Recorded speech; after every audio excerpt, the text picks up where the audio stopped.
Eh bien, bonjour les amis, c'est Artemis Rex. Aujourd'hui, j'ai décidé de faire un tuto au sabre parce qu'il y a des gens qui m'ont demandé de faire un tuto sabre, ça pourrait être sympa. Donc, le voici le tuto. Alors, pour commencer, si vous n'avez pas de sabre, j'ai ramené quelque chose, attendez. Si vous n'avez pas de sabre, vous pouvez prendre des petits bâtons comme ça. Voilà. Et si vous trouvez que ça va être dur le sabre, en fait, pas du tout. Au début, c'est normal, vous avez pas trop l'habitude d'avoir un sabre dans la main. Enfin, un sabre, un bâton. Mais au fur et à mesure, avec la pratique, vous allez avoir le truc, quoi. Aussi, donc du coup, c'est du kung fu. Mais vous n'êtes pas obligé de faire du kung fu pour faire du sabre. Vous pouvez faire du sabre sans faire du kung fu. Par contre, le kung fu aide grandement pour le sabre. Donc, déjà, rapide tour sur qu'est-ce que c'est un sabre. Alors, déjà le sabre, il y a deux côtés, deux parties en quelque sorte.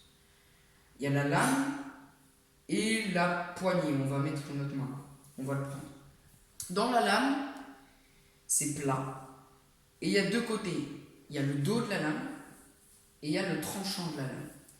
Alors le dos de la lame, ça va être tout le temps vers nous et ça ne coupe pas. Alors que le tranchant, ça va être toujours vers l'adversaire et ça coupe. Enfin, celui-là, c'est un sabre wushu. Donc, ensuite, il y a la poignée.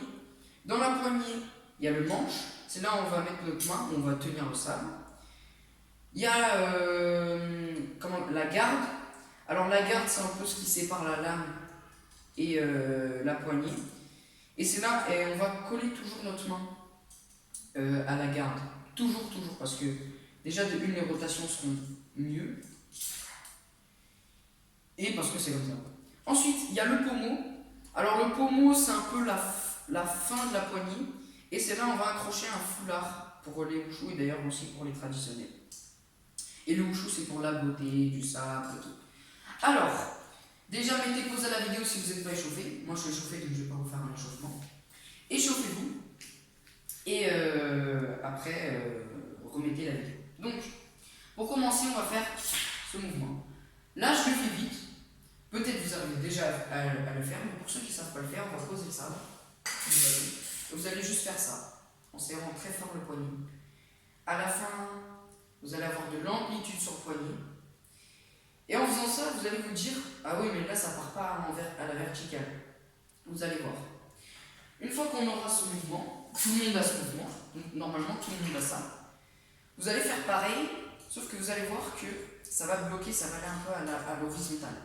En fait, il faut relâcher le poignet, il faut relâcher les doigts. En fait, comme si vous prenez à deux doigts. Voilà, vous relâchez un peu le poignet, vous le faites. Voilà. Au fur et à mesure de la pratique, vous allez avoir le mouvement. Pour ceux qui l'ont, pratiquez-le encore, faites-le. Il y a encore un autre mouvement que je veux vous apprendre dans ce tuto, c'est celui-là. Alors aussi, je ne vais pas tout vous apprendre parce que moi aussi je suis un débutant en savoir. Mais bon, alors, celui-là c'est simple, c'est comme celui-là. Sauf qu'en fait, non. En fait le tranchant va toujours rester vers l'adversaire, ça va faire ça. 1, 2 extérieur, 3 intérieur, 4 extérieur. Voilà. Après, vous pouvez tricher un peu et mettre un peu sur le plat. Mais bon, à la base, normalement, c'est toujours le tranchant vers l'adversaire. Aussi, votre bras va bouger, mais normalement, il ne doit pas bouger. Et le poignet doit être souple. Très souple, il va bouger. Et vous faites ça à l'inverse. Là, le bras, normalement, va plus bouger. Vous faites ça à l'inverse. Donc, je crois que je vais en finir avec cette vidéo. Donc, si cette vidéo vous a plu, dites-le dans le commentaire. Je vais faire d'autres tutos. Et pratiquez ces deux mouvements, enfin ces trois mouvements beaucoup. Et salut!